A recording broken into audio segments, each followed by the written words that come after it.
دھیان سے سنیے گا، ہر آدمی کے 3 باپ ہیں، ہر آدمی کے 3 باپ ہیں۔ اللہ کے رسول فرماتے ہیں تینوں میں سب سے بہتر کون ہے، وہ میں آپ کو بتانے کے لیے جا رہا ہوں۔ سب سے پہلا باپ جس سے پیدا ہوا، دوسرا باپ جس کی بیٹی اس کے نکاح میں ہے، تیسرا باپ جس سے اس نے علم حاصل کیا۔ اللہ کے رسول فرماتے ہیں تینوں میں سب سے بہتر باپ وہ ہے جس نے تمہارے بچے کو علم دیا ہے۔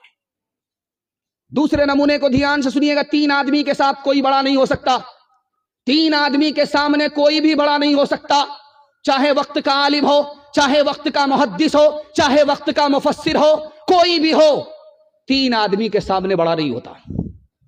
سب سے پہلا آدمی جس کے سامنے کوئی بڑا نہیں ہوتا وہ قاضی ہے۔ دوسرا آدمی جس کے سامنے کوئی بڑا نہیں ہوتا ماں باپ۔ ماں باپ کے آگے بچے کا کتنا ہی رتبہ بڑا ہو جائے، کتنا ہی علم حاصل کر لے، لیکن ماں باپ کے رتبے سے بڑھ کر کے بچے کا رتبہ ہو نہیں سکتا۔ ماں باپ کے سامنے کوئی بڑا نہیں ہو سکتا۔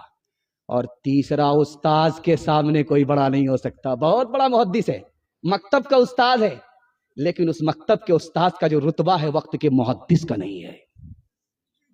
3 آدمی کے سامنے کوئی بڑا نہیں ہوتا۔ سکندر سے پوچھا گیا کہ تم اپنے باپ کو سامنے بٹھاتے ہو اور تم اپنے استاذ کو بغل کی کرسی میں بٹھاتے ہو، یہ فرق کیوں ہے؟